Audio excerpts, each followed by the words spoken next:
So that's all that ties in. She got that one. But there's all kinds of other videos on the site that talk about a lot of these things, because you'll forget a lot of this. You know, that's because you haven't played with it enough yet. But anyway, getting back over to this on this web portal. When they first go ahead and take this thing home and get it out of the box, there's a sticker on there that tells them to go to this website, which is hhbhost.com. That is, See Your Place and HHB Host is all the same thing. I just purposely made it a separate name so that companies like yourselves wouldn't have to say See Your Place. Okay? You know, even though if people click a few times, they're going to figure out what it is. Regardless, what happens is we've got step-by-step instructions up here, and when they click on the step-by-step instructions, it'll bring up this PDF. They can download this PDF file, which literally goes step by step. I'm actually going to go through with Lisa on this here in a little bit, and have her just go through and just kind of watch her, see what I need to fix on the explanations. But anyway, it goes through the full step by step, shows things how things are plugged in, shows ultimately how the wiring configuration should work. It has different links that you can click to download. It'll go ahead and show. That the devices are talking. That's what this fun little program will do. It shows them how to set up the router. Seems like a lot, but actually when you go to see it, now we're done. So about the time you're thinking, gosh, that's a lot, you're done. So there's not a whole lot to it. But the big thing on this is that your big pitch on it, you probably need to say, look, I don't want to start with asking them what they're going to do the obvious. You know, what's this? Always a great lead-in, right? You know, hey, what is this? At that point, I'd almost be inclined to try and get an idea what they're up to. You know, what caught their interest? I mean, what do you do? Do you have? I mean, everybody can relate to something on it. Hey, I have elderly parents. I have a sump pump. I had a water leak, or I know a guy who had a water leak. It's got all the different avenues that tie in. Oh, I always wondered. You know, every time I leave my house, I always wonder if. You know, it's a peace of mind. This is primarily a peace of mind product. Sure. Is the big push for it. So yeah, here we were talking about. I was actually showing him the. This is actually a PDF you end up downloading, and I'm going to try this with Lisa to see what I need to fix. Well, really seriously, I need somebody who's not real technical. Sure. You know, to go ahead and go through to see what I need to clarify. We got girls who are like that, this right? This is the tech. Oh, I'm sorry. Well, Lisa would be the one, right? Well, she said she wants to put it in her house too, so I got to make sure she can put it in her house. Yep. Anyway, it's all designed, it's all set up, and at least for me, from a technical perspective, felt like I put everything in there. But I'm going to get more of the non-tech perspective from her, so I can figure out what I need to clean up, be it wording or a step I missed or whatever. But it kind of goes through the whole steps on how to do everything, how the wires, you know, ultimately get connected.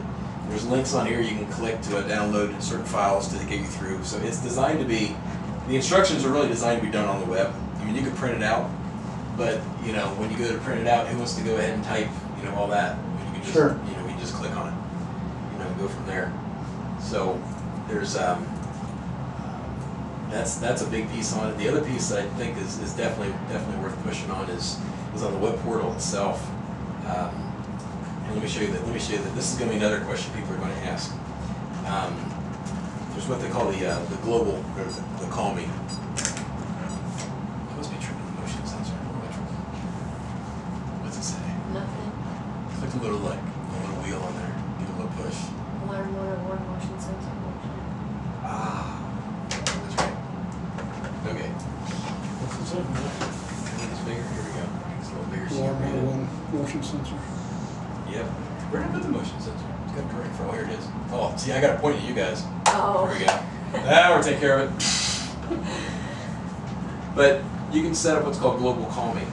Now, Global Call Me defines the whole system. Remember, all these sensors talk back through the base station, and the base station whoops, I'm going to set it up again.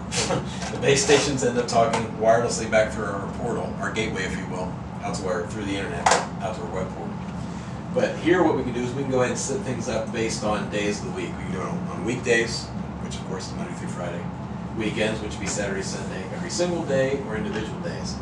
So what I've done on this one is I've got it set up, if I click enable, it'll be set up. I've got it set up to call me always, every weekday, starting at 8 o'clock. So on Monday, every Monday, Tuesday, Wednesday, Thursday, Friday, at 8 o'clock, the system says, "Paching," start sending alerts to your cell phone or to email address, whatever. Then we can go through and say, don't call me on a weekday starting at, let's just say 5 p.m. as an example. Maybe a little zero on there, that's better. So at that point, you can have it set up from 8 to 5. You could have it where it could call you. But in reality, if you're using it in a business, you probably would actually say, you probably would do it the other way. Don't call me from 8 to 5 Monday through Friday because that's normal business hours. Because who wants to be getting all these things on a normal business day? It can drive you crazy. Now, and then you also have what's called automatic calling. Now, automatic calling is what I mentioned before about the home key. When the home key is within range of when you're within range of the system, meaning your home, at that point, if you have an automatic call me mode, it will not send you any alerts out to your phone. But as soon as this key is out of range, you got your car keys hanging here, you're gone. Then it'll say, "Oop, this is out of range." It'll turn around and send text message.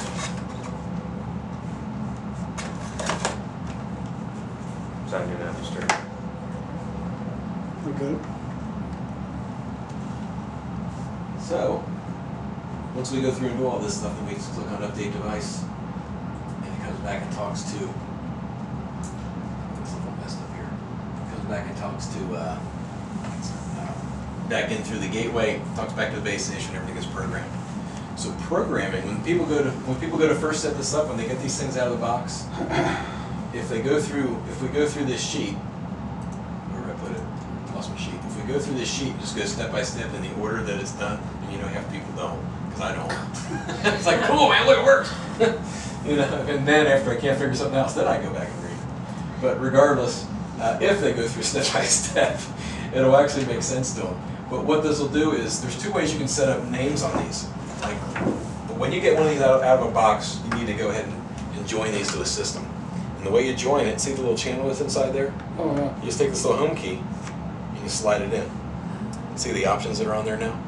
You can actually scroll through, and you can actually program it all. Look at that area. You can actually do everything with the home key to a point. The problem with the home key is that, you do that, you pull it out, great, scroll through, click, click. When in reality, exactly what I just showed you there, I can do here. Say I want to go ahead and change something on the water valve. Just so you know. I This one didn't think doesn't of it. read. Here. Thanks. Yeah, she's Okay. or Vicki left with her because she went to P&I.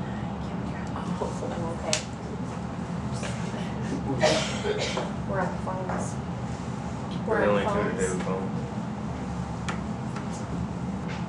But anyway, on one of these sensors, let's say the water valve, let's say somebody wants to call it something different. Instead of scrolling through all these options on here and clicking and all the crazy stuff on the web, they could actually go through and choose one of the pre-named buttons. They can pick any one of the names here, or they could give it, whatever custom name they wanted to. Then they just click on Update Device. And see how it's saying updating right there? Because I'm impatient, I want to click the refresh button. See, now there's a new name that I just put in there, which is gibberish. My point with that is that it's real easy to do via the web, because a lot of people are used to doing the click, click, click on the web versus trying to scroll through this and hit the buttons. I mean, you can do it that way. As a matter of fact, one of the things I've got on the step-by-step procedure is if somebody really has their heart set on doing it that way, they can click this link, and it'll actually take them right to our online step-by-step how to do everything 100% from here. So if somebody says, I don't like the button, fine, you can do it this way. So we've got both options for them. So there's and you can see it actually now here better. When you're doing it, it'll come through and ask you, so you slide it in the sensor like I showed you. At that point, you can scroll down through. You can choose. In this case, I went down and scrolled and choose name and clicked. Then I picked closet and clicked. Then you can do what's called the in-home awareness, and all this stuff with in-home awareness and all the like. And that all happens right here. So you set in-home awareness or in-home alarm. I can tell it to don't alarm, meaning don't ever send me a text message. However, I want you to log the activity in the web portal.